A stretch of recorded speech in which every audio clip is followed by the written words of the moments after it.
Hello all, welcome to divine me. எல்லாரும் வந்து பொங்கலை சூப்பராக செலிப்ரேட் பண்ணியிருப்பீங்க அப்படின்னு சொல்லி நினைக்கிறேன். பொங்கல்லாம் முடித்த பிறகு இந்த வீடியோ வந்து போஸ்ட் பண்ணுற மாதிரி இருக்குது. ஏன்னா வந்து இத்தனை நாள் பார்த்திங்கன்னா ரொம்ப பிஸியாக போயிட்டே இருந்தது. அடுத்தடுத்து ஃபங்க்ஷன் வந்தது, அதுக்கப்புறமா ஒரு டெத்தும் ஆகிடுச்சு ஃபேமிலியில். ஸோ இது எல்லாத்தையும் முடிச்சுட்டு வர்றதுக்குள்ளே எனக்கு இத்தனை நாள் ஆகிடுச்சு.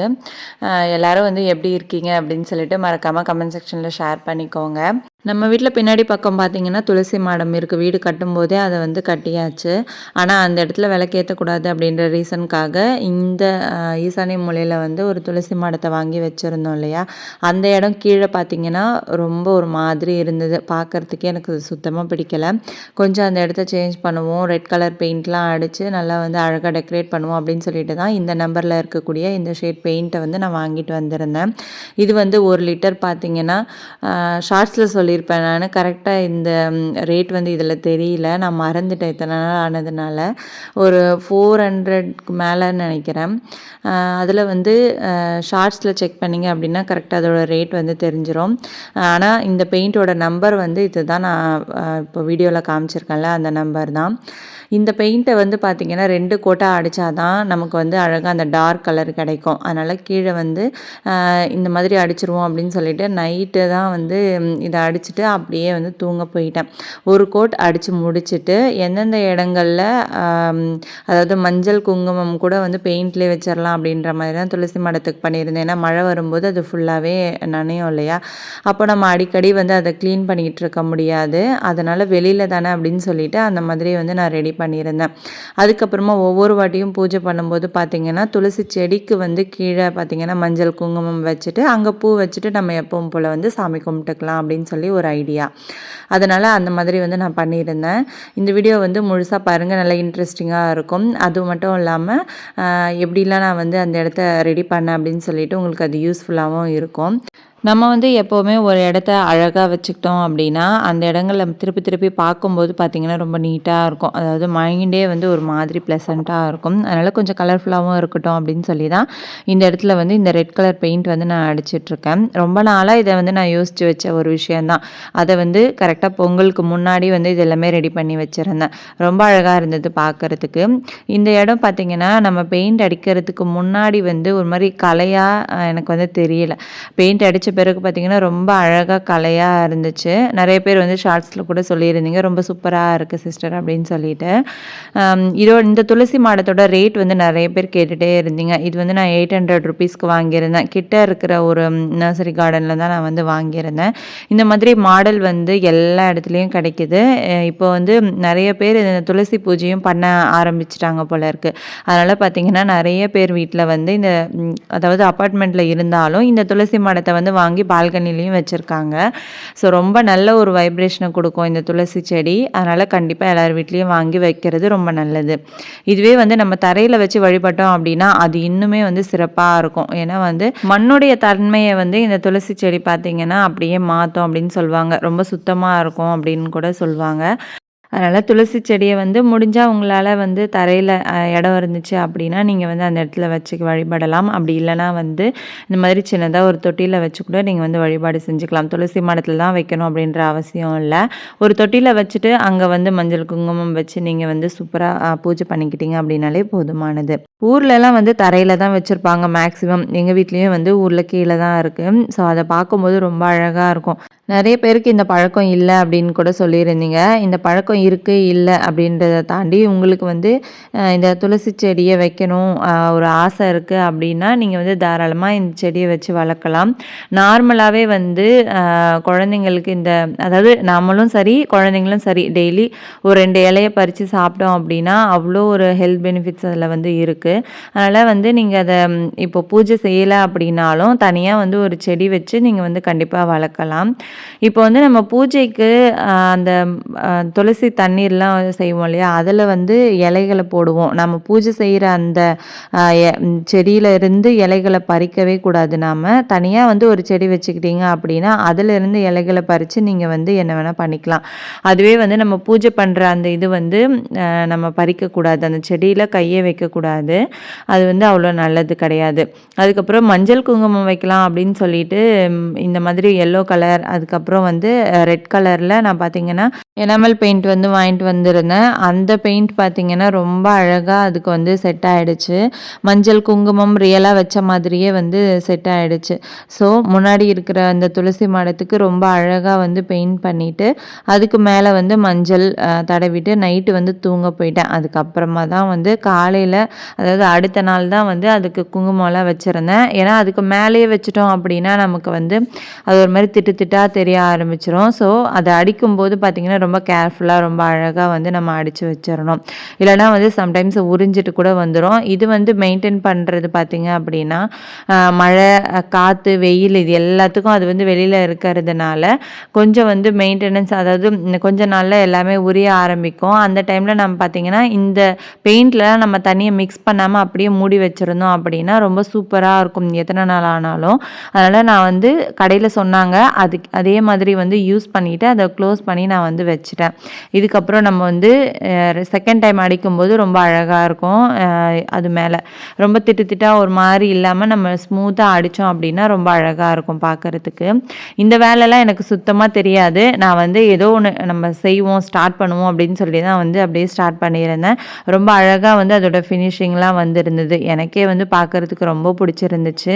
ஃபஸ்ட்டு வந்து நம்ம கடையில் வாங்கிட்டு வந்திருக்கும்போது வெறும் பிளெயினாக இந்த துளசி மாடத்தை எல்லோ கலரில் மட்டும் அது கூட ஃபுல்லாக அழகாக வந்து அவங்க அடிக்கவே இல்லை. சும்மா ஜஸ்ட் அடிக்கணும் அப்படின்னு சொல்லிட்டு லைட்டாக தான் அடிச்சிருந்தாங்க. அதையும் வந்து ரொம்ப அழகாக வந்து நான் அடித்து வச்சுட்டேன். இந்த வாட்டி வந்து பொங்கல் கிளீனிங்லாம் பார்த்தீங்கன்னா கொஞ்சம் ஓரளவுக்கு அப்படியே டச்சப் ஒர்க் மாதிரி தான் பண்ணியிருந்தேன். இனிமே தான் வந்து ஊருக்கெலாம் போயிட்டு வந்தாச்சு. இதுக்கப்புறம் ஓரளவுக்கு அப்படியே டைம் கிடைக்கும் அப்படின்னு நினைக்கிறேன். ஒவ்வொரு நாளும் வந்து நல்லா டீப் க்ளீன் பண்ணியே ஆகணும் அப்படின்ற நிலைமைக்கு வந்து வீடு வந்துருச்சு. இப்படி சுற்றிக்கிட்டே இருக்கும்போது நம்மளால் வந்து ஒரு வேலையும் செய்ய முடியாது. ரொம்ப டயர்டாக இருக்குது. எனக்கு இப்போவுமே வந்து அவ்வளோ டயர்டாக இருக்குது. அதனால் பார்த்திங்கன்னா நல்லா ரெஸ்ட் எடுத்துகிட்டு இதுக்கப்புறமா கிச்சன்லேருந்து கொஞ்சம் கொஞ்சம் க்ளீனிங் ஒர்க்கை வந்து நான் ஸ்டார்ட் பண்ணிவிடுவேன். அது எல்லாமே வந்து அடுத்தடுத்த வீடியோவில் வந்து கண்டிப்பாக ஷேர் பண்ணுறேன். இந்த பொங்கலுக்கு பார்த்திங்கன்னா வீட்டுக்குள்ளே க்ளீன் பண்ணணும் இல்லையோ வெளியில் இருக்க இடம் அதுக்கப்புறமா பின்னாடி பக்கம் எல்லாமே வந்து ரொம்ப நீட்டாக க்ளீன் பண்ணியிருந்தேன். அடுத்த விலாகில் வந்து அந்த கார்டன் க்ளீன்லாம் பண்ணேன் இல்லையா, என்னெல்லாம் விதை போட்டேன் அது எப்படி வளர்ந்து வந்திருக்கு இப்போன்னு சொல்லிட்டு எல்லாத்தையும் வந்து நான் அதில் ஷேர் பண்ணிடுறேன். நீங்கள் வந்து வேலைக்கு போகிறீங்களா சிஸ்டர் அப்படின்னு சொல்லிட்டு நிறைய பேர் கேட்டிருந்தீங்க. நான் வந்து வேலைக்கெல்லாம் போகல, வீட்டில் தான் இருக்கேன். ஹவுஸ் ஒய்ஃப் தான். வீட்டில் இருந்து எல்லா ஒர்க்கும் பண்ணுறதுக்கே எனக்கு வந்து கரெக்டாக இருக்குது. நிறைய பேருக்கு பார்த்திங்கன்னா வெளிலேயும் வேலை பார்ப்பாங்க, வீட்லேயும் வந்து வேலை பார்க்குறதுக்கு அவ்வளோ எனர்ஜி இருக்கும். கண்டிப்பாக எனக்கு அந்தளவுக்கு எனர்ஜி கிடையாது. என்னால் வந்து ஒரு வேலை தான் பார்க்க முடியும் அப்படின்ற மைண்ட் செட்டே எனக்கு இருக்குது. ஏன்னா வந்து இப்போ நான் வெளியில் போயிட்டு வந்தேன் அப்படின்னாலே ரொம்ப டயர்ட் ஆகிடுவேன். இதை நான் பல வீடியோஸில் வந்து சொல்லியிருக்கேன். அது என்ன காரணம் ஒரு சோம்பேறித்தனமால சொல்ல முடியாது. ஆனால் ஃபீவர் வர மாதிரி ஆகிடும், ஒரு மாதிரி வந்து எனக்கு ஃபீல் ஆகும். ஸோ அந்தளவுக்கு என்னால் ஹெவியாக ஒர்க் பண்ண முடியாது. அதனால தான் வந்து சரி நம்ம வீட்டில் வேலையை பார்த்துக்குவோம் அப்படின்னு சொல்லி தான் வந்து நான் இப்படி இந்த செட்டப்லேயே இருந்துக்கிறேன். ப்ளஸ் வந்து குழந்தைங்கள பார்க்குறதுக்கு எனக்கு இதான் வந்து ஈஸியாக இருக்குது. வேலைக்கு போயிட்டேன் அப்படின்னா கிட்ஸை வந்து ஒழுங்காக பார்த்துக்க முடியாது அப்படின்றது எனக்கு நல்லாவே தெரியும். அதனால் நான் ஃபுல் அண்ட் ஃபுல் பார்த்திங்கன்னா குழந்தைய பார்த்துக்கணும் இந்த மாதிரி தான் இருக்கணும் அப்படின்னு சொல்லி மைண்ட் செட்லேயே வந்து அப்படியே வாழ்க்கை வந்து ரன் ஆகிட்டுருக்கு. சைடாக வந்து இப்போ 2 பேருமே ஸ்கூலுக்கு போகிறதுனால நான் இந்த யூடியூப் சேனல் வந்து ஸ்டார்ட் பண்ணி இதை வந்து ரன் பண்ணிகிட்ருக்கேன். ஓரளவுக்கு வந்து எந்த ஒரு அதாவது டென்ஷன் அதிகமாக இல்லாமல் கொஞ்சம் ஃப்ரீயாக மைண்ட் வந்து இருக்கணும் அப்படின்றதுனால தான் இப்படி ஒரு விஷயங்களை சூஸ் பண்ணி அப்படியே வந்து ஓடிட்டுருக்கு. 2-3 பேர் பார்த்தீங்கன்னா தொடர்ந்து இந்த கமெண்ட் வந்து போட்டுகிட்டே இருந்தாங்க, நீங்கள் ஒர்க் பண்ணுறீங்களா அப்படின்னு சொல்லிட்டு. இன்ஸ்டாலையும் அப்படி தான் கேட்டுட்டு இருந்தாங்க. ஸோ இதில் வந்து ஷேர் பண்ணிக்கிட்டேன். இப்போ பார்த்தீங்கன்னா இந்த துளசி மாடத்துக்கு மேலே மட்டும் மஞ்சள் குங்குமம்லாம் வச்சுட்டு கீழே ரெட் கலர் பெயிண்ட்லாம் எங்கெங்கே அடிக்கணுமோ அங்கெல்லாம் அடிச்சுட்டு இந்த ஒரு பலகை வந்து நம்ம இந்த துளசி மாடத்துக்கு கீழே ஒரு செட்டப் பண்ணியிருந்தோம் இல்லையா, அந்த இடத்துல ஃப்ரண்ட்டில் வர பலகை. ஸோ இந்த டைல்ஸை வந்து நம்ம இந்த மாதிரி பெயிண்ட் பண்ணிவிடுவோம் அப்படின்னு சொல்லி தான் யோசிச்சிருந்தேன். ஃபஸ்ட்டு வந்து ஸ்வஸ்திக் வர மாதிரி போடலாம் அப்படின்னு சொல்லி தான் இந்த சர்க்கிள் மாதிரி எல்லோ கலர் அடிச்சிருந்தேன். அதுக்கப்புறமா வந்து நம்ம இந்த துளசி மாடத்துக்கு ரிலேட்டடாக இருக்க மாதிரியும் ரொம்ப அழகாக வந்து அந்த அந்த நாமம் சங்கு சக்கரம் போடலாம் அப்படின்னு சொல்லி தான் வந்து நான் அதை ஸ்டார்ட் பண்ணிட்டேன். ஃபஸ்ட்டு வந்து ஸ்வஸ்திக் போடலாம், இல்லைனா 5 குங்குமம் போட்ட மாதிரி வைக்கலாம் அப்படின்னு சொல்லி யோசிச்சிருந்தேன். பட் அது வந்து அந்தளவுக்கு நல்லா இருந்திருக்குமான்னு எனக்கு தெரியல. சடனாக வந்து இந்த தாட் வந்தது. அதனால் பார்த்தீங்கன்னா அந்த மாதிரி வந்து நான் இது பண்ணிட்டேன். ஸோ இந்த வேலை எல்லாத்தையும் முடிச்சுட்டு ஓரளவுக்கு அப்படியே காயிட்டோம் அப்படின்னு சொல்லிட்டு தூங்க போயாச்சு. இதுக்கப்புறம் வந்து எடுத்த கிளிப்பிங்ஸ் எல்லாமே அடுத்த நாள் பண்ணது. அடுத்த நாள் பார்த்தீங்கன்னா நல்லா பகல்லையே வந்து ஸ்டார்ட் பண்ணிட்டேன். பகல்னால் ஒரு 3 மணி இருக்கும்னு வச்சுக்கோங்களேன். ஒரு 2 நாளாக இந்த ஒர்க் எல்லாமே நான் பண்ணதுனால கொஞ்சம் வந்து ரொம்ப டயர்டாக தெரியல. ஓரளவுக்கு வந்து எல்லா ஒர்க்கும் ஃபினிஷ் பண்ணிட்டேன். ஒரே நாள் வந்து இழுத்து போட்டு பண்ணியிருந்தோன்னா நமக்கு வந்து அது செட் ஆகிருக்காது. முன்னாடி நாள் அடித்த பெயிண்ட் பார்த்தீங்கன்னா ஓரளவுக்கு நல்லா சூப்பராக காஞ்சிருந்தது. அந்த இடத்துல இருந்த டஸ்ட் எல்லாத்தையும் திருப்பி வந்து பெருக்கி தள்ளிட்டு செகண்ட் கோட் அடிச்சிடலாம் அப்படின்னு சொல்லிட்டு தான் வந்து ஸ்டார்ட் பண்ணியிருந்தேன். இந்த மாதிரி நம்ம 2 டைம் அடிக்கும்போது தான் அந்த இடத்துல பார்த்தீங்கன்னா நல்லா திக்காக டார்க்காக அந்த கலர் வந்து நமக்கு கிடைக்கும். இல்லைனா வந்து ரொம்ப லைட்டாக தரையில் அப்படியே வந்து அசிங்கமாக தெரியும். அதனால் 2 கோட்டாக வந்து அடித்து முடிச்சாச்சு. அதுக்கப்புறம் பார்த்தீங்கன்னா இந்த துளசி மாடத்துக்கு அடிச்சிருந்த ரெட் கலரும் வந்து நல்லா சூப்பராக காஞ்சிருந்தது இல்லையா, அந்த இடத்துலையும் வந்து மஞ்சள் வைக்கலாம் அப்படின்னு சொல்லிட்டு நல்லா அழகாக சின்ன ப்ரஷ்ஷை வச்சு இந்த எனாமல் பெயிண்ட்டை வந்து சூப்பராக வந்து அடித்து முடிச்சிட்டேன். இந்த மாதிரி வந்து பெயிண்டில் நம்ம இந்த மாதிரி பண்ணுறது எனக்கு கொஞ்சம் பிடிக்கல தான். இருந்தாலும் வந்து நமக்கு அந்த மழையிலையும் அதுலேயும் வந்து அந்த கரை படாமல் நல்லா நீட்டாக மெயின்டைன் ஆகணும் அப்படின்னா நம்ம இந்த மாதிரி தான் பண்ணி ஆகணும். பூஜை பண்ணும்போது நம்ம ஒரிஜினலாக மஞ்சள் குங்குமம்லாம் வைக்கணும். அதனால் அது வந்து நான் அந்த செடியோடைய அடிபாகத்தில் கொஞ்சம் இடம் இருக்கும் இல்லையா, அந்த இடத்துல தான் வச்சுட்டு பூஜை பண்ணிக்குவேன். அதனால் ஒன்றும் பிரச்சனை கிடையாது. அது வந்து அழகாக மஞ்சள் காயிடும் அப்படின்னு சொல்லி தான் அந்த இடத்துல விட்டுட்டு அடுத்து பார்த்தீங்கன்னா பின்னாடி பக்கம் இருக்கிற துளசி மாடத்துக்கும் நல்லா பெயிண்ட் பண்ணி விட்டுருவோம் அப்படின்னு சொல்லிட்டு, பூஜை பண்ணலை அப்படின்னாலும் அது வந்து கொஞ்சம் மங்களகரமாக இருக்கட்டும் அப்படின்னு சொல்லி தான் பெயிண்ட் எல்லாத்துக்கும் வந்து திருப்பி அந்த ஒர்க்கெல்லாம் பண்ணிகிட்டு இருந்தேன். பெயிண்ட் வந்து பார்த்திங்கன்னா கொஞ்சம் டார்க் லைட் இப்படி இருந்த மாதிரி தான் இருந்தது. ஃபுல் துளசி மாடத்துக்கு வந்து நான் வந்து அடிக்கலை. ஏன்னா எல்லோ கலரை வந்து நம்ம வாங்கலை இல்லையா. நார்மலாக அந்த வாட்டர் மிக்ஸ் பண்ணுற பெயிண்ட் வந்து எல்லோ கலர் வாங்கியிருந்தோம் அப்படின்னா இந்த இடத்துலலாம் ஃபில் பண்ணியிருக்கலாம். அதுக்கப்புறமா ஒரு நாள் வந்து தரையில் எல்லோ கலர் அடிக்கணும் அப்படின்னு சொல்லி யோசிச்சு வச்சுருக்கேன். அப்போ வந்து அந்த எல்லோவை இங்கேயே வந்து துளசி மாடத்துக்கு அடிச்சுட்டு ஃபினிஷ் பண்ணிக்கலாம் அப்படின்னு சொல்லிட்டு இப்போ வந்து இருக்கிற பெயிண்ட்டை வச்சு அங்கங்கே டச் பண்ணி ரொம்ப அழகாக வந்து இந்த இடத்துல கம்ப்ளீட் பண்ணியாச்சு. கண்டிப்பாக வந்து துளசி மாடத்துக்கு இந்த நாமம் சங்கு சக்கரம் இருக்கிறது ரொம்ப நல்லது. அதனால் பார்த்தீங்கன்னா இங்கேயும் 2 பக்கமும் நாமம் போட்டுட்டு அதுக்கப்புறம் கீழே ஒரு இடம் இருந்துச்சு. மொத்தம் 3 நாமம் வர மாதிரி போட்டாச்சு. முன்னாடி இருக்கிற துளசி மாடம் அந்த குட்டி துளசி மாடத்துக்கும் வந்து கீழே வச்சுருக்க அந்த பேஸ்க்கு வந்து அதாவது நம்ம ரவுண்டாக வந்து மஞ்சள் வச்சோம் இல்லையா, அந்த இடத்துலையும் வந்து ஒரு நாமம் போட்டுட்டு சைடில் 2 பக்கமும் நாமம் போட்டு அதுக்கும் 3 நாமம் ஆகிடுச்சு. அதுக்கப்புறம் இங்கேயும் வந்து ஒரு 3 கணக்காகிடுச்சு. நான் வந்து சாக் பீஸில் அதில் இதுலன்னு சொல்லி அதுலேயும் அப்படியே ட்ரா பண்ணலை. டைரெக்டாக வந்து பெயிண்ட் ப்ரஷ்ஷை எடுத்து அப்படியே வந்து நான் வரைய ஸ்டார்ட் பண்ணிட்டேன். கொஞ்சம் அப்படி இப்படின்னு வந்திருந்தாலும் ரொம்ப அழகாக தான் இருந்தது பார்க்குறதுக்கு. எனக்கு ரொம்ப பர்சனலாக பிடிச்சிருந்துச்சு. உங்களுக்கு எப்படி இருந்துச்சு அப்படின்னு சொல்லிட்டு மறக்காமல் கமெண்ட் செக்ஷனில் ஷேர் பண்ணிக்கோங்க. ஒவ்வொரு மாதமும் வந்து ஸ்டார்ட் ஆகும்போதும் தெரிய மாட்டேங்குது, முடியும் போதும் தெரிய மாட்டேங்குது. அவ்வளோ ஃபாஸ்ட்டாக வந்து நாட்கள் ஓடிக்கிட்டே இருக்குது. நான் வந்து 3 மணி பக்கம் வேலையை ஸ்டார்ட் பண்ணது அப்படியே கண்டினியூ ஆகி ஒரு 8 o'clock பக்கம் தான் நான் வந்து ஃபினிஷே பண்ணேன். ஓரளவுக்கு இந்த வேலை எல்லாமே வந்து கம்ப்ளீட் பண்ணிட்டேன். இந்த இடத்துல வந்து நம்ம முன்னாடி வைக்க வேண்டிய அந்த 5 பொட்டு பார்த்திங்கன்னா இந்த இடத்துல அழகாக வந்து வச்சுட்டேன். பார்க்குறதுக்கு ரொம்ப அழகாக இருந்தது. எல்லோ கலரில் நான் நிறைய வந்து உங்களுக்கு டிஃப்ரென்ஸ் தெரியாது வீடியோவில், நேரில் பார்க்கும்போது ரொம்ப அழகாகவே தெரிஞ்சது. ஏன்னா வந்து வாட்டர் மிக்ஸ் பண்ணி அடிக்கிற பெயிண்ட்டுக்கும் இந்த பெயிண்ட்டுக்கும் நிறையவே வித்தியாசம் இருக்கு இல்லையா, அதனால் வந்து நல்லா சூப்பராக ஷைனிங்காக இருந்துச்சு. இந்த மாதிரி வந்து துளசி மாடத்தை இப்படி தான் வரணும் அப்படி வரணும்னு சொல்லிட்டு நான் வந்து பார்த்து கட்டினது இந்த துளசி மாடம். இதை ரொம்பவே வந்து நான் மிஸ் பண்ணுறேன். நம்ம வீடியோவை ஃபஸ்ட்லேருந்து பார்க்குறவங்களுக்கு நல்லாவே தெரியும். இந்த துளசி மாடத்துக்கிட்ட தான் நம்ம வந்து நிறைய பூஜை பண்ணியிருக்கோம். பூஜை வீடியோஸ்லாம் நான் வந்து ஷேர் பண்ணியிருக்கேன். இதுக்கப்புறம் வந்து இந்த இடத்துலேருந்து வராது, அந்த ஃப்ரண்ட்லேருந்து தான் வரும். ஃப்ரண்ட்டில் பார்த்தீங்க அப்படின்னா நீட்டாக பக்கத்தில் செடியெலாம் வச்சு நல்லா அழகாக வந்து டெக்கரேட் பண்ணணும் அப்படின்னு சொல்லிட்டு ஒரு தாட்டு. அதனால் அதுக்கேற்ற மாதிரி அதையும் ரெடி பண்ணிட்டேன். இந்த துளசி மாடம் பார்த்தீங்கன்னா மேலேயும் நல்லா மஞ்சள் குங்குமம்லாம் வர மாதிரி வச்சுட்டு அதுக்கப்புறமா ஃபுல்லாகவே வந்து இப்படி தான் இருந்தது கம்ப்ளீட் பண்ண பிறகு. திருப்பி வந்து அடுத்த நாள் டச்சப் பண்ணிவிட்டு மேலே எல்லோ கலர் பெயிண்ட் அடித்து கோலம்லாம் கூட போட்டிருந்தேன். அது வந்து நான் நெக்ஸ்ட் வீடியோவில் ஷேர் பண்ணுறேன். இதில் வந்து பார்த்திங்கன்னா நான் ஆட் பண்ணலை, அது வந்து மறந்துட்டேன். இப்படியே வந்து எடிட் பண்ணி வச்சதுனால அப்படியே வாய்ஸ் கொடுத்துட்டு நான் இதை வந்து அப்லோட் பண்ணிடுறேன்.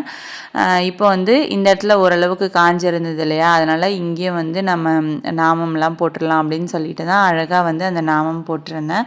வரையறதுக்கு ரொம்பவே அழகாக இன்ட்ரெஸ்டிங்காக இருந்தது. மற்ற வேலைலாம் எதுவும் இல்லைன்னா நம்ம இதையே உட்காந்து அழகாக அலங்காரம் பண்ணிகிட்டு இருக்கலாம் போல இருக்குது. ஆனால் அதை தாண்டி நிறைய ஒர்க் இருக்கிறதுனால நமக்கு அடுத்தடுத்த வேலை அப்படின்னும் போது ஒரு வேலையும் அப்படியே பிஸியாக இழுத்துட்டு போயிடுது. ஏன்னா சின்ன பசங்க இருக்காங்க, ஸோ அவங்களுக்கு எல்லாமே பார்க்கணும் அப்படின்னும் போது நமக்கு வந்து ஒரு வேலையில் ஃபுல் கான்சன்ட்ரேஷன் வந்து பண்ண முடியாமல் போயிடுது. ஓரளவுக்கு அப்படியே வந்து நான் அன்றைக்கி கம்ப்ளீட் பண்ணியிருந்தேன். இங்கேயும் வந்து இந்த பிளேட்டில் நான் சொன்ன மாதிரி நடுவில் நாமம் போட்டாச்சு, சைடில் வந்து சங்கு சக்கரம் இதெல்லாமே வந்து அழகாக வரைஞ்சாச்சு. வரைஞ்ச பிறகு தான் தெரியுது ஓரளவுக்கு எங்கெங்கெல்லாம் கோணல்மான்லாம் இருக்குது அப்படின்னு சொல்லிட்டு. இந்த வீடியோவில் வந்து தெரியல, ஃபஸ்ட்டு வரைஞ்ச பிறகும் எனக்கு தெரியல. அதுக்கப்புறமா வீடியோ வந்து எடிட் பண்ணும்போது தான் நான் வந்து ஒரு சில மைன்யூட்டான விஷயங்கள்லாம் நோட் பண்ணிகிட்ருக்கேன். நீங்கள் வந்து இதில் ஏதாவது ஒரு குறை கண்டுபிடிச்சிருந்தீங்க அப்படின்னா கண்டிப்பாக வந்து கமெண்ட் செக்ஷனில் ஷேர் பண்ணுங்கள். கரெக்டாக கண்டுபிடிச்சிருந்தீங்க அப்படின்னா. உங்களுக்காக இந்த தடவை க்ளீனிங் ஒர்க் இல்லை அப்படின்னு சொல்லி நினச்சிருந்தேன். ஆனால் வந்து அதுக்கு ஈக்குவலாக இந்த வேலை எல்லாமே எனக்கு இழுத்து விட்டுருச்சு. இதோட வந்து எனக்கு முடியல. அடுத்து கார்டன் கிளீனிங்கு, செடி வைக்கிறது அப்படி இப்படின்னு சொல்லிட்டு ரொம்ப லென்த்தாக வந்து அந்த வீடியோ இருக்கும். நான் அதையும் வந்து ஷேர் பண்ணிடுறேன். சுற்றி வந்து க்ளீன் பண்ணனே தவிர வீட்டுக்குள்ளே பார்த்தீங்கன்னா டச்சப் ஒர்க் மட்டும்தான் வந்து பண்ணியிருந்தேன். இதுக்கப்புறமா க்ளீன் பண்ணும்போது கண்டிப்பாக வந்து ஷேர் பண்ணிடுறேன். ஏன்னா வந்து இந்த மாதிரி க்ளீனிங் வீடியோஸ்லாம் போடும்போது உங்களுக்கும் வந்து கொஞ்சம் இன்ட்ரெஸ்டிங்காக மோட்டிவேஷனலாக இருக்கும் இல்லையா, அதனால தான் நான் வந்து அதெல்லாமே ஷேர் பண்ணுறேன் அப்படின்னு சொல்லியிருந்தேன். இப்போ வந்து ஃபைனலாக இந்த துளசி மாடத்தில் எல்லா ஒர்க்கும் ஃபினிஷ் பண்ணியாச்சு. அதனால் ஃபைனல் லுக் எப்படி இருக்குது அப்படின்னு சொல்லிட்டு அதையும் வந்து ஷேர் பண்ணிக்கோங்க. எப்படி இருக்குன்ட்டு மறக்காமல் சொல்லிவிடுங்க. இதெல்லாமே முடிச்சுட்டு எடுத்து அப்படியே காய வச்ச பிறகு பார்த்திங்கன்னா அந்த இடத்துல கொஞ்சம் செட்டப் பண்ணிடலாம் அப்படின்னு சொல்லிட்டு இந்த செங்கல்லாம் வச்சு இந்த இடத்துல வந்து அழகாக செட் பண்ணிட்டேன். ஃபஸ்ட்டு வந்து இது எல்லாமே காஞ்சிருச்சு அப்படின்னு சொல்லி பார்க்கும்போது ரொம்ப சூப்பராக வந்து அந்த பெயிண்ட்லாம் காஞ்சிருந்தது. அதனால் அப்படியே வந்து செட் பண்ணிவிட்டு அதுக்கப்புறமா பார்த்திங்கன்னா அந்த இடத்துல பிளெயினாக இருக்கு இல்லையா, அந்த மாடம் துளசி மாடம் வச்சுருக்க கீழே அந்த இடத்தையும் வந்து ரொம்ப அழகாக கோலம் போட்டுடலாம் அப்படின்னு சொல்லிட்டு இந்த பார்டர் கோலம்லாம் போட்டிருந்தேன். லாஸ்ட் பக்கம் வந்து போடல, அதாவது பின்னாடி பக்கம் போடாமல் இந்த 3 சைடு மட்டும் நான் வந்து கோலம் போட்டிருந்தேன். இங்கேயும் வந்து கொஞ்சம் வழி விட்ட மாதிரி கேப் விட்டு தான் கோலம் போட்டிருந்தேன், அப்படியே பார்டராக போடாமல். எனக்கு தெரிஞ்ச பார்டர் கோலம் கம்பி கோலத்தில் இது ஒன்று மட்டும்தான். இந்த டிசைனை வச்சு எங்கே வேணாலும் நான் வந்து ஓட்டிடுவேன், அப்படியே தான் வந்து ஓடிட்டுருக்கு. இந்த மாதிரி வந்து பெயிண்டில், அதாவது ஒயிட் கலர் பெயிண்டில் இப்படி கோலம் போட்டுட்டு கம்பி கோலம்லாம் போட்டுட்டு பார்க்கும்போது ரொம்ப அழகாக இருக்குது. இப்போ வந்து கிராமங்களில் அந்த சிமெண்ட்டில் பார்த்திங்கன்னா அந்த அடுப்புலாம் வைப்பாங்க பார்த்திங்களா, அந்த இடத்துல வந்து இந்த மாதிரி காவி கலரில் பூசிட்டு அதுக்கு மேலே ஒயிட் கலர் பெயிண்டில் நல்லா அழகாக கோலம் போட்டுட்டாங்க அப்படின்னா பார்க்குறதுக்கு அவ்வளோ அழகாக இருக்கும். ஃபஸ்ட்லாம் வந்து பச்சரிசி மாவில் கோலம் போடுவோம், அதுதான் நல்லது. பட் அதை வந்து இப்போ எல்லாம் நிறைய பேர் மெயின்டைன் பண்ண முடியல. டெய்லியும் கோலம் போடும்போது அதை அழைக்கணும், அது எல்லாமே இருக்கிறதுனால பெயிண்டில் வந்து போட்டு வச்சிடுறாங்க. அதுவும் பார்க்குறதுக்கு ரொம்ப அழகாக தான் இருக்குது. கம்பி கோலம் எதில் போட்டாலும் பார்க்க அவ்வளோ ஒரு அற்புதமாக இருக்கும். மார்கழி மாதம் ஃபுல்லாகவே வந்து நம்ம நிறைய கோலம்லாம் கலர்ஃபுல்லாக போட்டு வீடியோஸ் வந்து பண்ணிகிட்டு இருந்தோம் இல்லையா. இனிமே வந்து மார்கழி மாதமே கிடையாது, டெய்லி வீடியோ வந்து என்ன போடுறது அப்படின்னு சொல்லி ஒரு யோசனையில் தான் இருக்கேன். டெய்லி ரொட்டீன் வந்து ஷேர் பண்ணுறது, அதுக்கப்புறம் நீங்கள் வந்து சொல்லுங்கள் என்ன மாதிரி வீடியோஸ் வந்து நம்ம போடலாம் ரெகுலராக அப்படின்னு சொல்லிட்டு நான் அதுக்கேற்ற மாதிரி ரெடி பண்ணி வீடியோஸை வந்து அப்லோட் பண்ணுறேன். அது ஷார்ட்ஸாக இருக்கட்டும் இல்லை லாங் வீடியோவாக இருக்கட்டும். இந்த மாதிரி வந்து கோலம் போட்டுட்டு வீடெல்லாம் மங்களகரமாக இருந்துச்சு. இதுக்கப்புறம் பார்த்தீங்கன்னா நம்ம நார்மலாக கலர் இல்லாமல் தான் வந்து கோலம் போட போகிறோம். செவ்வாய் வெள்ளிக்கிழமைகளில் மட்டும் கொஞ்சம் நல்லபடியாக வந்து கோலம் போட்டு வச்சுப்போம். மார்கழி அப்படின்னாலே கொஞ்சம் ஸ்பெஷலாக போச்சு. இந்த தடவை வந்து ரொம்ப ஃபாஸ்ட்டாக ஓடின மாதிரி தான் இருந்தது. இந்த மார்கழி மாதத்தில் ஒரு 4 நாள் பக்கம் அப்படியே வந்து கோலம் போடாமல் விட்டுட்டேன். ஏன்னா வந்து வெளியில் போயிட்டோம், லீவ் வந்தது, இதெல்லாம் வந்ததுனால அப்படியே வந்து அது போயிடுச்சு. இதுமே வந்து அடுத்த வருஷம் தான் நம்ம இந்த கலர்ஃபுல் கோலத்துக்காக ரொம்ப வெயிட் பண்ணணும் ஆவலாம். இந்த வீடியோ வந்து இவ்வளோ நேரம் பார்த்துருந்தீங்க அப்படின்னா ரொம்ப ரொம்ப தேங்க்ஸ். இது வரைக்கும் சேனலை சப்ஸ்கிரைப் பண்ணலை அப்படின்னா ப்ளீஸ் சப்ஸ்கிரைப் பண்ணிக்கோங்க. உங்கள் ஃப்ரெண்ட்ஸ்க்கு எல்லாருக்கும் ஷேர் பண்ணுங்கள். இந்த வீடியோ எப்படி இருந்துச்சு அப்படின்னு சொல்லிட்டு மறக்காமல் கமெண்ட் செக்ஷனில் கமெண்ட் பண்ணிவிடுங்க. அதே மாதிரி இந்த வீடியோ வந்து உங்களுக்கு யூஸ்ஃபுல்லாக இருந்துச்சா, எந்த இடத்துல வந்து உங்களுக்கு வீடியோ பிடிச்சிருந்தது அப்படின்றதையும் வந்து கண்டிப்பாக சொல்லிவிடுங்க. நெக்ஸ்ட் வீடியோவில் பார்க்கலாம். தேங்க்யூ.